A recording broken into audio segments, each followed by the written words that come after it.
Você já percebeu como são lindas as folhas de uma figueira?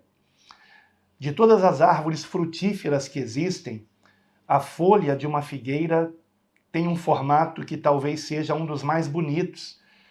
Ela tem um formato que até me lembra uma palma da mão, porque ela tem 5 pontas, pontas arredondadas, e cada uma dessas pontas parece uma folha, de modo que parecem 5 folhas em uma, a folha da figueira. E realmente é uma folha muito linda. Mas de que adiantaria eu ter uma figueira no meu quintal com lindas folhas se ela não me desse bons frutos? E é sobre isto que nós vamos falar no discipulado de hoje. Bons frutos ou apenas folhas? Bons frutos ou apenas folhas? Porque muitos estão dando muitas lindas folhas, mas não têm dado bons frutos. Talvez você já tenha se lembrado de uma passagem em que Jesus procura frutos numa figueira, mas não encontra, até porque não era tempo de figos. Mas é claro que Jesus sabia que não era tempo de figos, mas ele procura figos ali, mesmo sabendo que não era tempo de figos, para nos ensinar uma grande lição. E a lição é que em todo tempo nós temos que dar bons frutos. E bons frutos para quem? Bons frutos para Deus. Quero também dizer que o discipulado de hoje, ele resulta das meditações que eu tenho feito com a minha família recentemente, e nós percebemos que a partir de Mateus capítulo 21, há um foco muito interessante nessa questão da frutificação e nos mostrando o que são apenas folhas.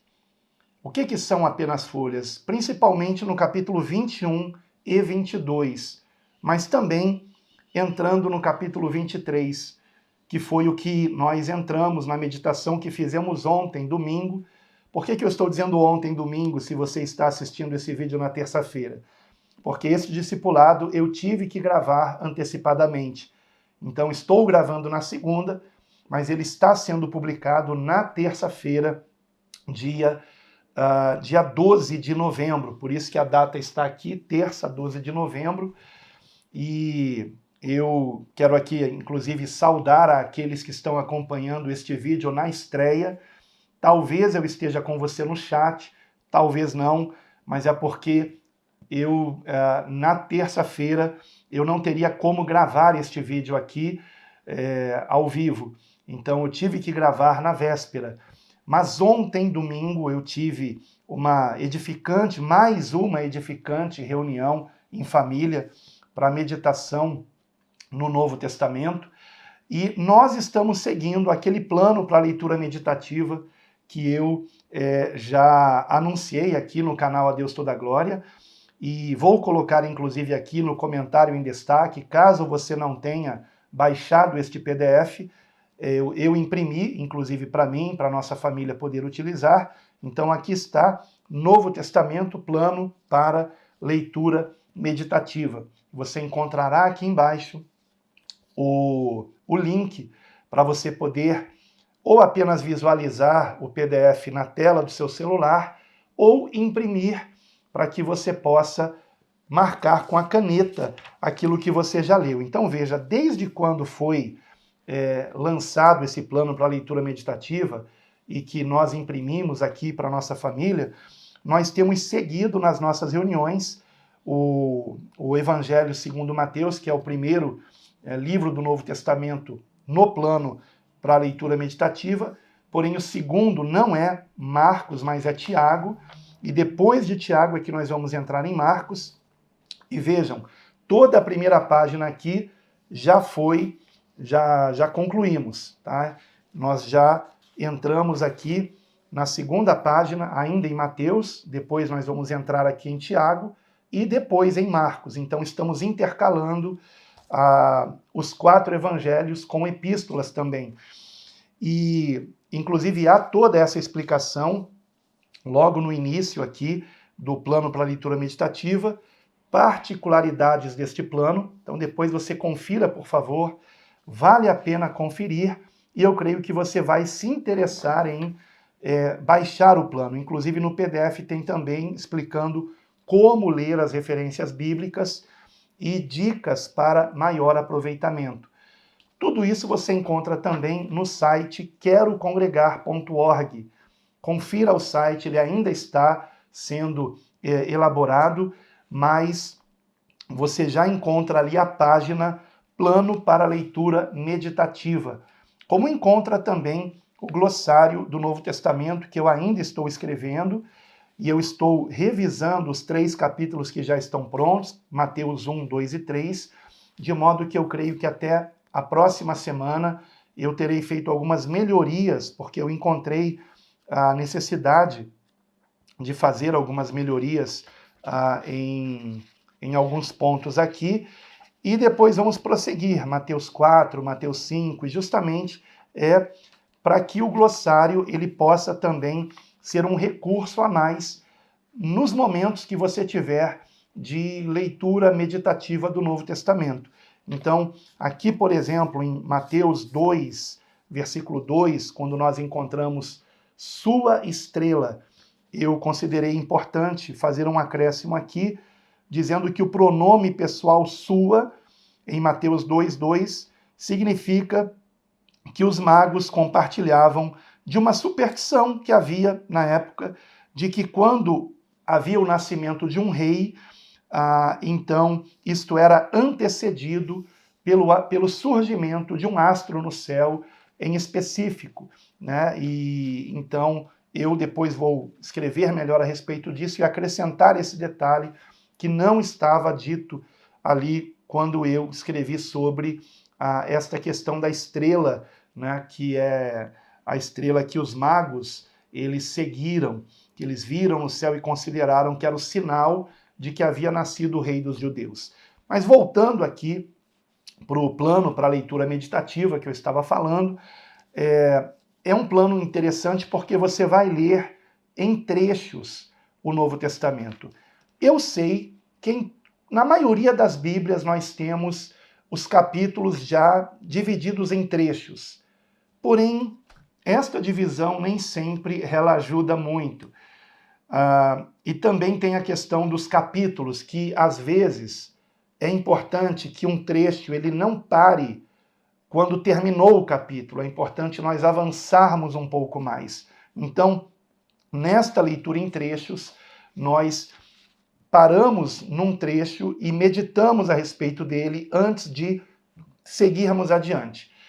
E os últimos trechos que nós lemos, minha família e eu, em Mateus, nós consideramos muito interessantes.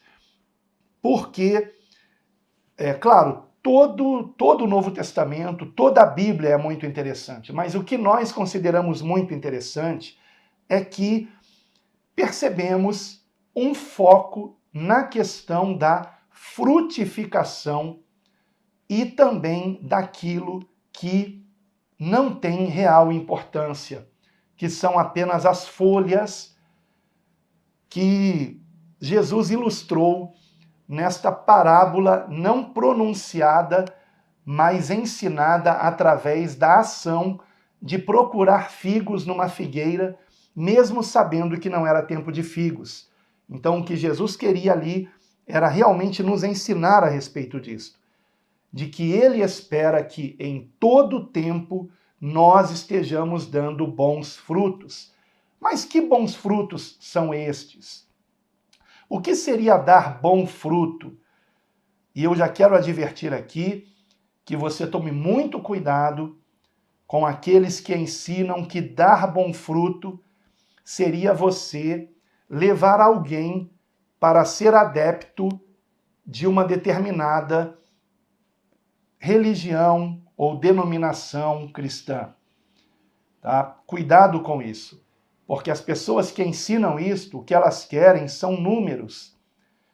E elas prejudicam o ensinamento correto do que significa dar bom fruto. Então vamos a ele. Começando aqui com Mateus capítulo 21. Em Mateus 21, nós encontramos aqui a passagem onde Jesus ele procura figos na figueira, e o detalhe de que não era tempo de figos nós encontramos na passagem paralela em Marcos, capítulo 11, versículo 13, mas aqui em Mateus nós encontramos também Jesus procurando figos na figueira e não encontrando, e em seguida amaldiçoando a figueira que veio a secar. Agora, por que deste ensinamento e contado desta maneira? Ora, todos ali eram israelitas, inclusive o próprio Jesus. Todos eram judeus, Jesus e seus apóstolos. Eles todos sabiam muito bem que não era tempo de figos. Eu fico até imaginando a surpresa dos apóstolos vendo Jesus procurando figo na figueira, sabendo que não era tempo de figos. Todos ali sabiam que não havia possibilidade de haver figos na figueira, porque não era tempo de figos. E Jesus ter amaldiçoado aquela figueira foi por um propósito. Foi para ensinar duas coisas. Para nós, principalmente, para nós como discípulos de Cristo, que Deus espera, e Deus está representado na pessoa de Jesus, que Deus espera sempre, sempre, sempre que nós estejamos dando bons frutos. Então, na nossa vida não existe uma estação que não é para frutificarmos. Nós temos que sempre frutificarmos. E frutificarmos para quem? Para Deus. Quem foi procurar fruto na figueira? O Senhor Jesus. Então, em todo tempo, temos que dar fruto para Deus, que foi, inclusive, a lição que nós aqui concluímos na nossa leitura meditativa em família, e uma segunda lição, de que não por acaso isto aconteceu imediatamente após a entrada de Jesus em Jerusalém. Jesus entra em Jerusalém, no início de Mateus capítulo 21, e expulsa os vendilhões do templo. Nós encontramos do versículo 12 ao 17 isto. No 17, Jesus ele passa a noite em Betânia, aldeia vizinha a Jerusalém, onde inclusive moravam Marta, Maria, Lázaro e seus grandes amigos. E na manhã seguinte, logo na manhã seguinte, Jesus traz este ensinamento. Por que uma figueira? Porque a figueira era um dos símbolos de Israel. E os israelitas não estavam dando bom fruto, especialmente a classe religiosa cuja sede ficava no templo em Jerusalém. E é muito interessante que nós encontramos em Mateus capítulo 21, versículo 16, o primeiro questionamento que os religiosos fazem a Jesus, quando dizem assim para ele: ouves o que estes dizem? Porque quando Jesus ele expulsa os vendilhões do templo, né, aliás, quando Jesus entra em Jerusalém, nós encontramos no versículo de número 9, uma multidão que ia adiante, que também o seguia, dizendo: Hosana ao filho de Davi, bendito o que vem em nome do Senhor, Hosana nas alturas. E então, deixe-me ver aqui, os principais sacerdotes e os escribas, versículo 15, é importante você acompanhar na sua Bíblia, tá? Mateus capítulo 21, versículo 15, os principais sacerdotes e os escribas maravilharam-se, né, do que Jesus tinha feito de expulsar os vendilhões do templo e de ouvir aqueles meninos até clamando ali no templo, continuavam clamando Hosana ao filho de Davi. E eram crianças que estavam fazendo isso. E então Jesus responde aos principais sacerdotes e escribas que perguntaram a ele: ouves o que estes dizem? E Jesus responde: sim, nunca lestes pela boca dos meninos e das criancinhas de peito tiraste o perfeito louvor? Então, este foi o primeiro questionamento que os religiosos fizeram a Jesus, e nós vamos encontrar ainda outros 4 questionamentos que vão acontecer nestes capítulos 21 e 22 de Mateus. E Jesus sabia muito bem que, entrando em Jerusalém, ele encontraria a oposição dos principais sacerdotes, dos escribas, dos anciãos do povo, ou seja, da liderança religiosa.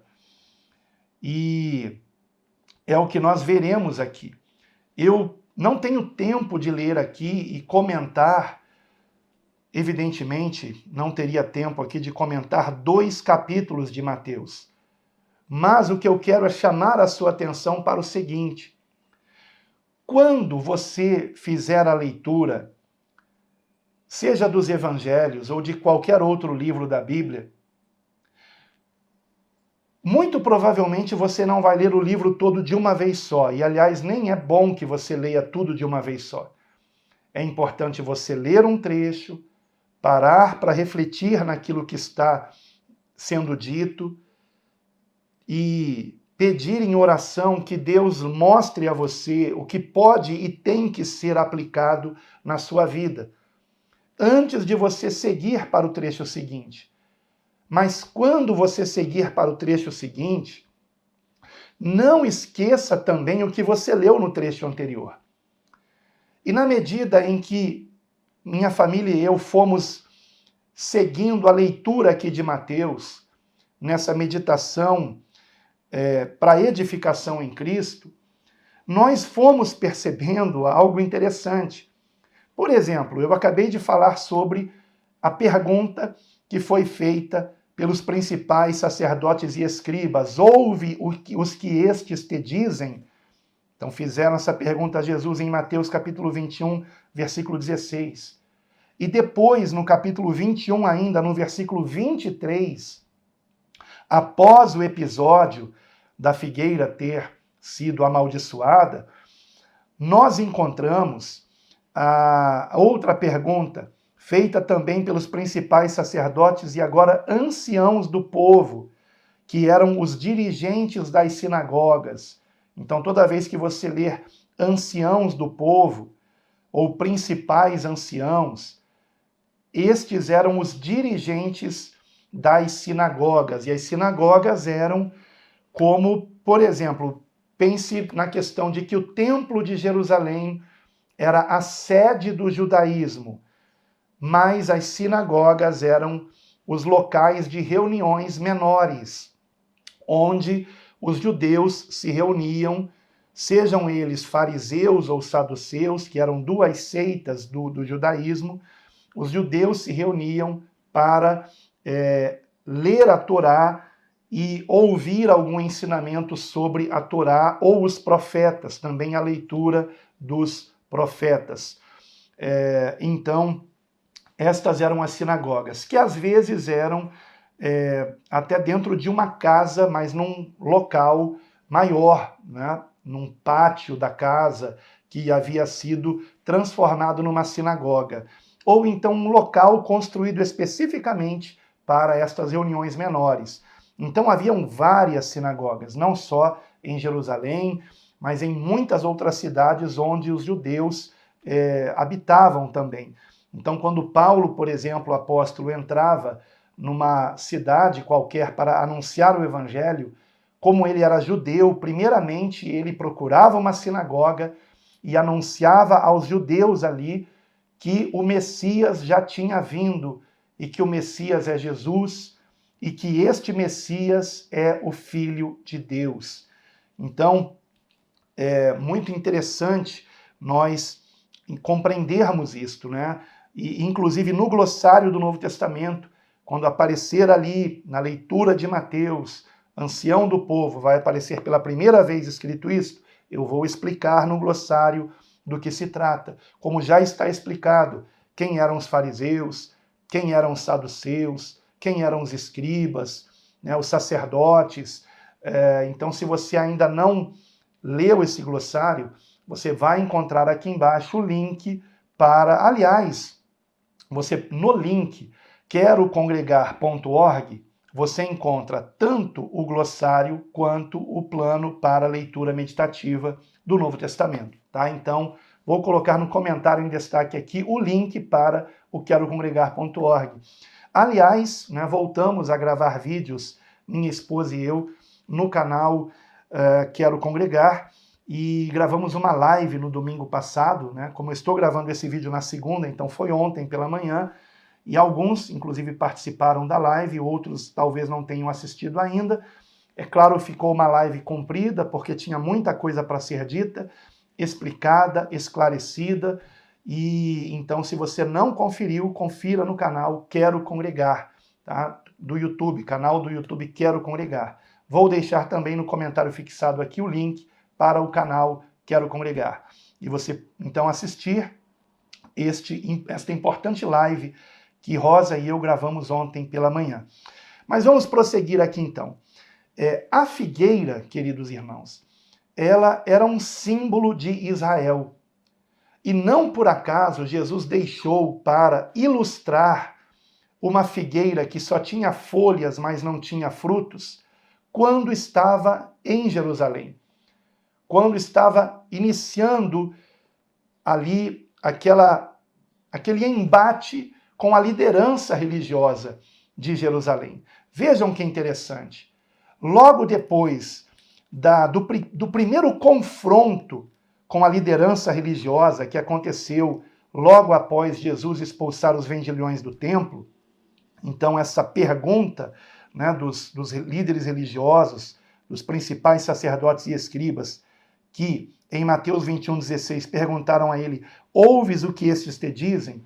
Logo depois, Jesus procura frutos na figueira, não encontra, só encontra folhas, e porque ele queria nos ilustrar que, naquele momento, os judeus não estavam, ou pelo menos a liderança religiosa, não estava dando fruto para Deus. Estavam apenas dando folhas. E por mais lindas que sejam essas folhas, por mais linda que seja a aparência, o importante é que uma árvore frutífera frutifique, e não que ela apenas tenha uma linda aparência. E é o que estava acontecendo. A liderança religiosa judaica estava com uma linda aparência, com um lindo templo, como nós inclusive não vamos ver hoje, mas se você fizer a leitura de Mateus, você verá, em Mateus capítulo 24, os apóstolos mostrando para Jesus como eram lindas as estruturas do templo, e o próprio Jesus declara, em verdade vos digo que não ficará aqui pedra sobre pedra que não seja derrubada. Porque não é isto que Deus espera de nós. Lindas construções, lindos aparatos religiosos, lindas vestes religiosas, né? Como o mesmo Jesus em Mateus 23, ele vai dizer que os religiosos, né, escribas e fariseus, eles tinham largos filactérios, que eram fitas onde eram escritos textos do Torá, e traziam aquilo preso na roupa. Então eles tinham largos filactérios e alargavam as franjas das vestes, então tinham roupas suntuosas, lindas folhas, mas o que o Senhor espera são frutos. Frutos, não é aparência, é o que vem de dentro de nós e que tem serventia, que vai realmente agradar a Deus. Então Jesus representa Deus procurando frutos em quem? Em nós, em você, em mim. Será que nós temos dado bons frutos para Deus? Ou nós temos apenas tido lindas folhas? Linda aparência, mas e o resultado prático disto? Então vejam que interessante. É muito interessante isso. Na medida em que nós fomos fazendo a leitura de Mateus, nós percebemos isso. Nós encontramos este embate de Jesus com a liderança religiosa em Mateus 21:16, com a pergunta dos principais sacerdotes e escribas: ouves o que estes te dizem? Depois, em Mateus 21:23, com o questionamento dos principais sacerdotes novamente, e agora dos anciãos do povo, que eram os dirigentes das sinagogas, questionando Jesus a respeito de com que autoridade fazes isto, ou seja, com que autoridade você derrubou os vendilhões no templo e com que autoridade você está ensinando no templo. Depois nós encontramos um terceiro questionamento, muito capcioso, quando fariseus e herodianos, e quem eram os herodianos? Isso também será explicado no glossário. Eles eram os membros de um partido político que favorecia a família, a autoridade de Herodes e até a família de Herodes também. Então esses eram os herodianos, os membros de um partido político, e por isso os fariseus levaram os herodianos para fazer aquela pergunta a Jesus: é lícito ou não pagar o tributo a César? Porque Herodes era amigo de César, né? Então, o rei Herodes. Então, levaram os herodianos ali, e aí você sabe a resposta que Jesus deu, muito sábia: dai a César o que é de César e a Deus o que é de Deus.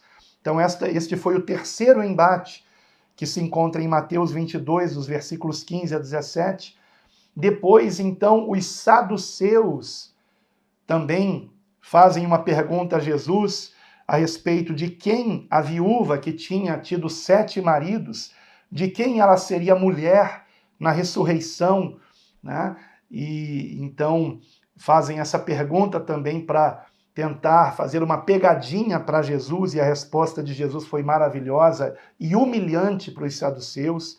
Nós encontramos essa pergunta em Mateus 22, versículo 28, e ainda em Mateus 22, a quinta pergunta, que é feita por um doutor da lei fariseu: qual o grande mandamento da lei? Isso está em Mateus 22, versículo 35. Então vejam que interessante. Nós encontramos na sequência dos trechos aqui de Mateus esta confrontação da liderança religiosa com Jesus. A liderança religiosa vindo de encontro a Jesus e querendo combater Jesus com perguntas teológicas capciosas, com perguntas que tinham por objetivo colocar Jesus numa enrascada e fazer com que ele fosse preso. E Jesus se saiu muito bem, porque a sua sabedoria, evidentemente, era maior do que a sabedoria de Salomão. Eles estavam lidando com o próprio Deus e não sabiam. E então, nós encontramos aqui esta grande lição de que o que o Senhor espera de nós são bons frutos e não apenas folhas. E aqueles líderes religiosos, eles estavam apenas tendo lindas folhas, uma linda aparência, mas não estavam realmente focando naquilo que mais importa. E o que mais importa se resume na resposta que Jesus deu ao doutor da lei fariseu, que em Mateus capítulo 22, versículo 35, veja comigo, por favor, Mateus 22, 35, diz assim o texto: e um deles, doutor da lei, vamos ler o 34 também, que é interessante. E os fariseus, ouvindo que ele, Jesus, fizera emudecer os saduceus, reuniram-se no mesmo lugar, e um deles, doutor da lei, interrogou-o, ou seja, interrogou Jesus para o experimentar, dizendo: Mestre, qual é o grande mandamento na lei? Então esta foi a quinta pergunta confrontadora que foi feita, e a resposta de Jesus foi maravilhosa.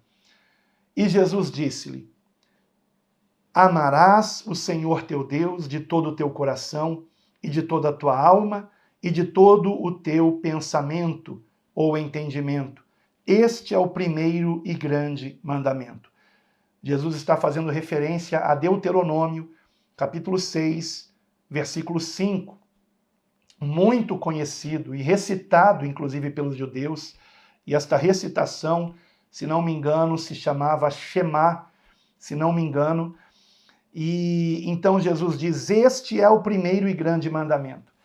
Mas o que Jesus dirá a seguir é de crucial importância e deve ter surpreendido aqueles fariseus, aquele doutor da lei, porque o doutor da lei perguntou apenas qual era o primeiro e grande mandamento na lei.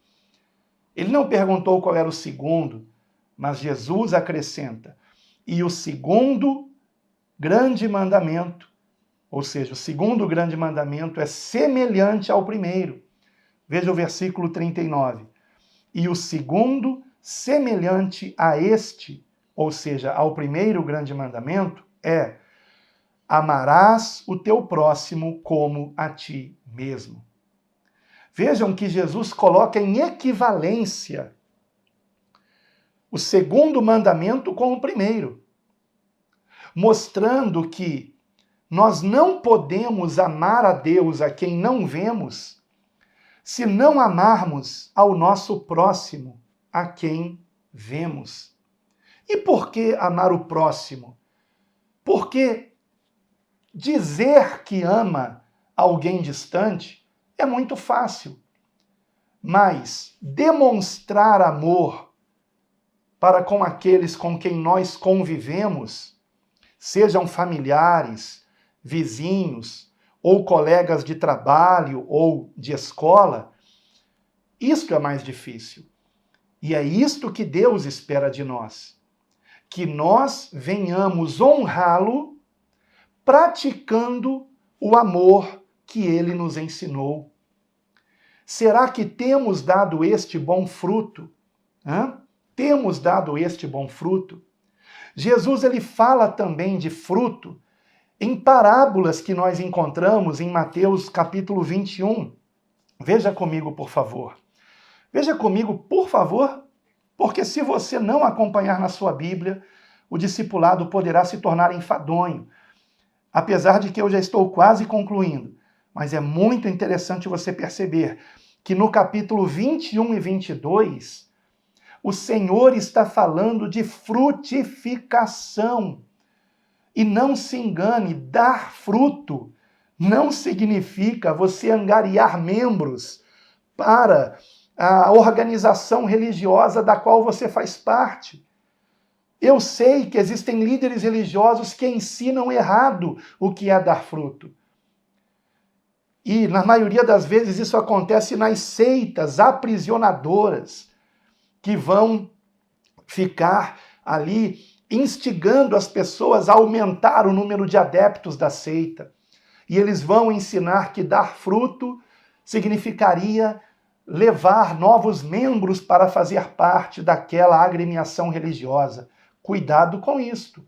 Não é isto que o Novo Testamento nos ensina como dar fruto. Tá? Leia o Novo Testamento e você mesmo perceberá o que significa dar fruto. Então vamos fazer isso agora? Veja comigo aqui, por exemplo, em primeiro lugar, em Mateus 21, a parábola dos 2 filhos. E olha, tudo o que eu estou dizendo aqui foi resultado das reuniões com a minha família aqui em casa. Coisas que eu não tinha percebido antes. mas que seguindo aqui o plano para meditação no Novo Testamento, em família, nós lemos o trecho, comentamos, depois, se tivermos tempo, avançamos para o trecho seguinte. A reunião aqui costuma levar de 1h30 a 2 horas. Então, se a gente consegue ir adiante, nós vamos. Mas ontem, por exemplo, o trecho que nós lemos ontem, você pode ver que foi o último que foi ticado aqui, Mateus capítulo 23, dos versículos de 1 a 12, nós ficamos mais de 1 hora apenas nesse trecho, Mateus 23, de 1 a 12. Mas às vezes numa reunião nós lemos de 2 a 4 trechos, se houver tempo para isso, porque às vezes num trecho não tem muita coisa para se extrair dali, né? Então a gente vai avançando na medida em que há necessidade de nos demorarmos mais conversando sobre algum trecho.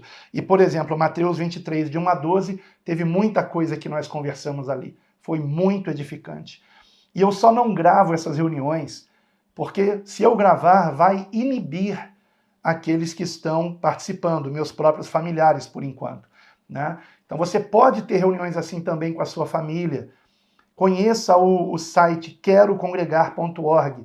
Mesmo que você faça parte de uma instituição religiosa, seja ela evangélica ou não, eu quero incentivar você a ter reuniões com a sua família para lerem juntos o Novo Testamento e meditarem juntos, só com a Bíblia.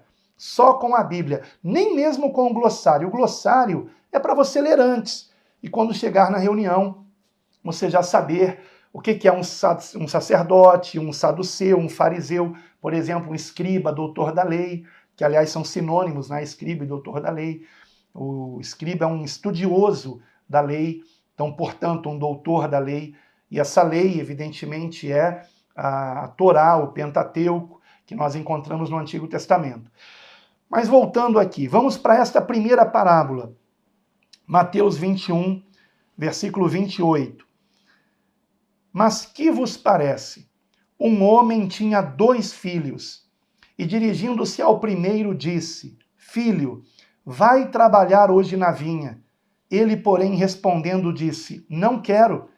Mas depois, arrependendo-se, foi. Foi, lembra o quê? Ação. Ele foi. Ele tinha dito que não ia, mas ele se arrependeu e foi. Fazer o quê? Trabalhar na vinha.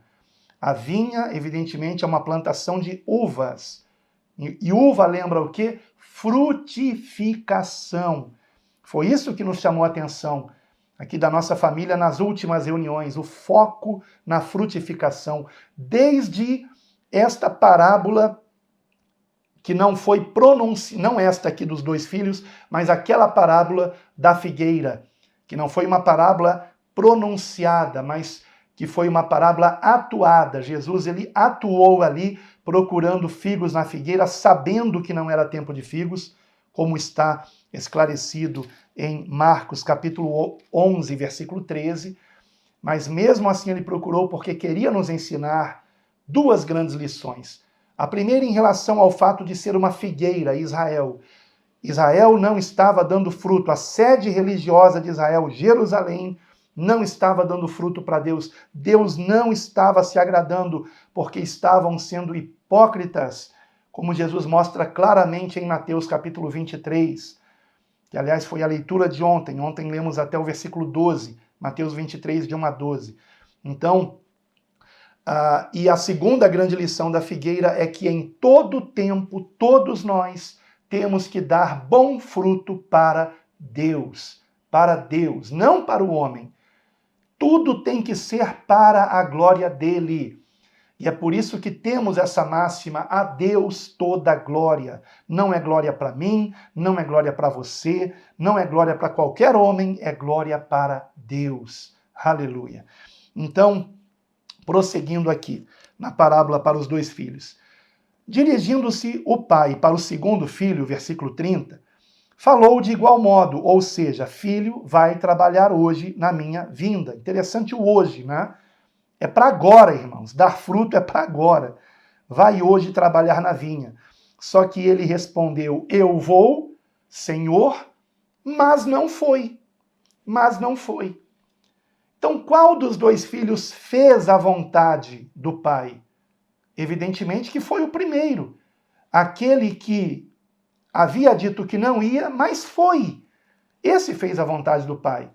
Mas o segundo, apesar de ter dito palavras, folhas, né? Como diz o ditado, palavras o vento leva. Por quê?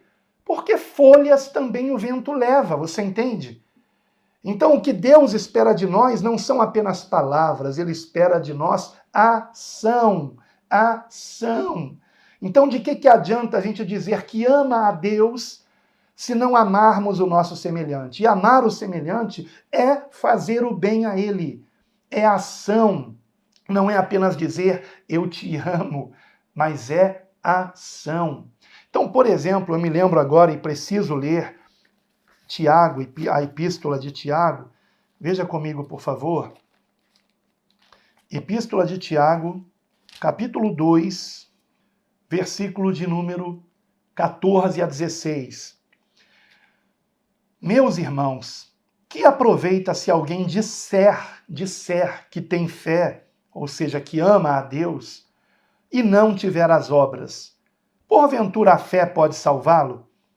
E se o irmão ou a irmã estiverem nus e tiverem falta de mantimento cotidiano, e algum de vós lhes disser, ide em paz, aquentai-vos e fartai-vos, e não lhes derdes as coisas necessárias para o corpo, que proveito virá daí? Assim também a fé, se não tiver obras, é morta em si mesma. Ou seja, Tiago não está dizendo que não sejamos salvos pela graça por meio da fé. Mas o que ele está nos lembrando é que a verdadeira fé, ela resulta em obras. A verdadeira fé, ela traz consigo resultados práticos. E então, prosseguindo. Mas alguém dirá, versículo 18, mas dirá alguém, tu tens fé e eu tenho obras. Mostra-me a tua fé sem as tuas obras e eu te mostrarei a minha fé pelas minhas obras. Então, são estas obras de amor, de justiça, que Deus espera de nós. Podemos comprovar isso aqui, continuando em Mateus capítulo 21. Vejam que o próprio Jesus pergunta no versículo 31, Mateus 21, 31, qual dos dois fez a vontade do Pai? Ação. Disseram-lhe eles, o primeiro. Disse-lhes Jesus, em verdade vos digo que os publicanos e as meretrizes, e lá no glossário você vai ver o que é publicano, o que é meretriz. Publicanos e meretrizes entram adiante de vós no reino de Deus, porque João veio a vós no caminho da justiça e não o crestes, mas os publicanos e as meretrizes o creram. Vós, porém, vendo isto, nem depois vos arrependestes para o crer. Nem depois vos arrependestes para quê? Para o crer, diz a palavra. Esse crer aqui, pisteu, é o verbo que é traduzido como crer, mas que em grego é fé. É porque em grego fé é verbo, não é apenas substantivo. E toda vez que fé aparece no grego como verbo, pisteu, ele é traduzido como crer. Só que crer não é apenas acreditar, porque crer é ter fé. E fé, biblicamente falando, não é apenas acreditar, mas é também confiar e comprometer-se. Então, aqueles que creram na pregação de João Batista, de que eles tinham que se arrepender, eles estavam se comprometendo não apenas em abandonar os pecados, mas em praticar a justiça. E vamos então provar isso. Olha que interessante. Jesus diz no versículo 32, João veio a vós, João Batista, veio a vós no caminho da justiça, então João praticava o que ele pregava, e não o crestes. Mas os publicanos e as meretrizes o creram. Vós, porém, vendo isto, nem depois vos arrependestes para o crer. Arrependimento para a fé. Veja que interessante. Não é apenas arrependimento para continuar praticando o erro. Não. E o que é este para? É para dar fruto digno de arrependimento. Ora, João disse isso em Mateus capítulo 3, versículo 8. Que Deus espera que nós venhamos dar frutos dignos de arrependimento. E o que são esses frutos? Levar membros para serem adeptos de João Batista? Não. O que João Batista esperava com isto é o que é dito em Lucas, capítulo 3, versículo 8 também, assim como Mateus 3:8, que fala de frutos dignos de arrependimento. Interessante que também em Lucas 3:8, exatamente a mesma referência, capítulo 3, versículo 8. Em Lucas 3:8 está escrito: produzi, pois, frutos dignos de arrependimento, e não comeceis a dizer em vós mesmos, temos Abraão por pai, porque eu vos digo que até destas pedras pode Deus suscitar filhos a Abraão. E também já está posto o machado à raiz das árvores. Toda a árvore, pois, que não dá bom fruto, corta-se e lança-se no fogo. E a multidão interrogava, dizendo: que faremos, pois? Veja, que faremos?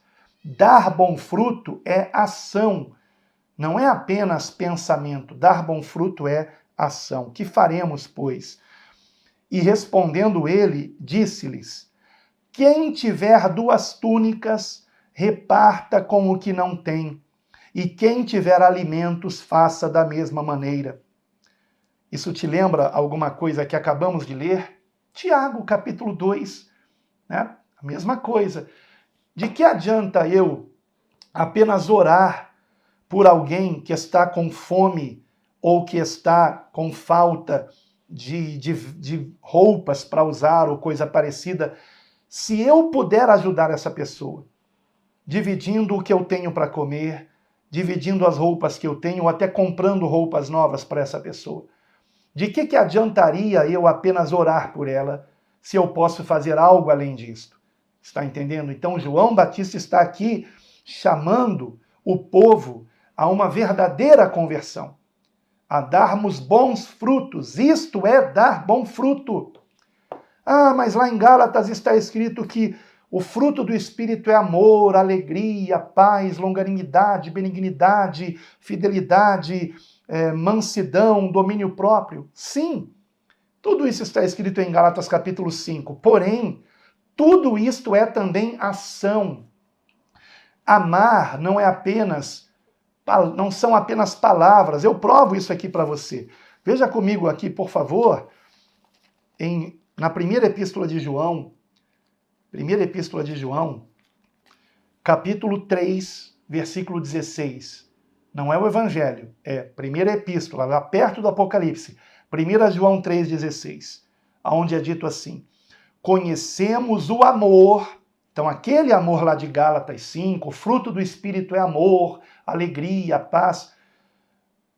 Este amor é isso aqui, tá? Não é apenas um sentimento. Aliás, amor não é sentimento, é mandamento. O Senhor nos manda amar. Se fosse sentimento, não seria mandamento. Conhecemos o amor nisto, que ele quem? Jesus, deu a sua vida por nós, e nós devemos dar a vida pelos irmãos. Quem, pois, tiver bens do mundo, e vendo seu irmão necessitado, lhe cerrar as suas entranhas, como reside nele o amor de Deus? Meus filhinhos, não amemos de palavra nem de língua, mas em obra e em verdade. Então, a verdadeira fé, ela opera o amor, como o próprio Paulo também ensinou no final de uma das epístolas. Agora preciso me recordar qual é, se é Gálatas, creio que é Gálatas, onde ele fala da fé que opera pelo amor. Deixe-me ver se é Gálatas. Gálatas, capítulo 5, também capítulo 5, né? O mesmo capítulo que vai falar do fruto do Espírito, no versículo 22, Gálatas 5, 22, mas onde ele mostra que a fé tem que resultar em amor. Então resulta nesse fruto maravilhoso, caracterizado por amor, alegria, paz, longanimidade. Essa alegria, traduzida como gozo, porque é uma alegria interior, não é uma alegria exterior, não é uma alegria causada por situações, mas é a alegria de sabermos em quem temos crido, é a alegria de estarmos unidos a Cristo, é a alegria de termos um relacionamento com Deus como nosso Pai, é deste gozo do Espírito, esta alegria interior. Então, o fruto do Espírito é amor, mas veja, amor prático. Tudo aqui em Gálatas 5, 22 é prático. A paz é prática, bem-aventurados os pacificadores, os que promovem a paz, e não os que ficam fomentando brigas, contendas. Quantas pessoas enganadas com a vontade de Deus, dando apenas folhas de conhecimento teológico, mas prejudicando o reino, criando contendas entre irmãos. Gálatas capítulo 5, versículo de número 5. 5 e 6. Porque nós, pelo Espírito da fé, aguardamos a esperança da justiça, porque em Jesus Cristo nem a circuncisão, nem a incircuncisão tem valor algum, mas sim a fé que opera pelo amor. A fé opera pelo amor. A fé verdadeira, nós estarmos verdadeiramente unidos a Cristo como único Senhor e Salvador, resultará em andarmos como Ele andou, em sermos transformados numa nova criatura, como aqui mesmo em Gálatas, no capítulo 6, versículo 15, está escrito, porque em Cristo Jesus nem a circuncisão, nem a incircuncisão tem virtude alguma, mas o ser nova criatura. Deixa eu ver como é que está. Aqui está ok. Aqui o gravador, porque na live que eu gravei ontem tinha acabado a bateria. Então o que importa é sermos uma nova criatura para a glória de Deus. Então você percebe aqui, nesta parábola, falando sobre a questão do fruto, arrepender-des para o crer, este arrependimento para que resulta em fruto, frutos dignos de arrependimento. Nós vamos ver mais adiante aqui outra parábola. Eu não tenho muito tempo, só tenho mais 7 minutos aqui, eu quero concluir antes de 1 hora esse discipulado, mas nós vamos ver na chamada parábola da vinha, do Mateus 21, do versículo 33 até o 41, né? Nós vamos ver aqui na parábola da vinha, mais uma vez, a questão dos frutos.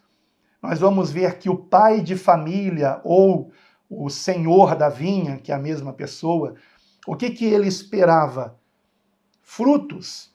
Versículo 34, e chegando o tempo dos frutos, enviou os seus servos aos lavradores para receber os seus frutos. É o que Deus espera de nós. Tanto é que tem uma palavra forte aqui, né? Versículo 41 e o 43, onde é dito que a vinha será tirada dos lavradores maus e será dada para aqueles que a seu tempo lhe deem frutos. É o que Deus espera de nós. Está se referindo a Israel, né? Versículo 43, portanto eu vos digo que o reino de Deus vos será tirado de quem? Dos israelitas, e será dado a um povo, a melhor tradução aqui é povo, não é nação, que dê os seus frutos. Eu espero que nós sejamos esse povo, que nós estejamos dando bom fruto para Deus. Prosseguindo aqui, nós vamos encontrar também, lembram que João Batista disse frutos dignos de arrependimento? A palavra dignos vai aparecer na parábola das bodas, Mateus capítulo 22, versículo 8. Então diz aos servos, as bodas na verdade estão preparadas, mas os convidados não eram dignos. E quem é digno? quem dá bom fruto. Não que qualquer um de nós mereçamos a salvação, não é isto. Aliás, eu já ensinei aqui no discipulado a respeito disto, a respeito de sermos dignos. Eu esqueci agora qual é o título, mas eu vou deixar no final um card aparecendo aqui para esse discipulado que nos ensina aqui. Temos, lembrei, fazer por merecer, faça por merecer. Nenhum de nós merecemos a salvação, mas naquele discipulado eu provo pela palavra, sem tirar texto de contexto. Provo pela palavra que não é porque nenhum de nós mereça a salvação que depois de termos conhecido o Salvador, tenhamos que viver como antes. Nós temos que procurar andar de um modo que venhamos agradá-lo em tudo. Andar de um modo como Jesus espera que andemos, porque ele morreu a nossa morte, tomando sobre si os nossos pecados, para que nós agora continuemos vivendo a sua vida. Foi uma troca que houve na cruz. Ele morreu a nossa morte, para que nós vivamos a sua vida para a glória de Deus. Então, que maravilhoso é vermos isso na palavra. Como é maravilhoso, irmãos, meditarmos na palavra de Deus. Prosseguindo aqui, vamos ver se encontramos mais. Porque tem, eu me lembro que tem. O tempo está acabando, só tem mais 3 minutos, meu Deus. Bom, mas é isso aqui. Falando de frutificação, tá? Eu não preparei um roteiro para o discipulado de hoje, mas lembre-se, Jesus concluiu esse embate com aqueles que o questionavam, nos ensinando que, apesar de amar a Deus ser o primeiro e grande mandamento, o que o Senhor espera de nós é que venhamos honrar o amor que Ele tem por nós, amando o nosso semelhante, por quem Jesus também deu sua vida na cruz do Calvário. Ele nos amou primeiro, para que nós venhamos amá-lo e amá-lo desta maneira, dando a nossa vida também pelos nossos irmãos. Então eu concluo dizendo, não perca a oportunidade de fazer o bem. Não perca a oportunidade de perdoar, de pedir perdão, de ser misericordioso, de ajudar a quem precisa, para a glória de Deus. Esse foi o exemplo que Jesus nos deu. Não perca a oportunidade de falar de Cristo, de anunciar o Evangelho, que não somos salvos por boas obras, mas que só estamos realmente salvos quando confiamos na obra consumada por Jesus na cruz do Calvário para a remissão dos nossos pecados. Que nos rendamos a Cristo sempre como nosso único Salvador, mas que venhamos obedecê-lo, porque Ele é também o nosso único Senhor. E sempre a Deus toda a glória, sempre para Deus muito bom fruto. Amém.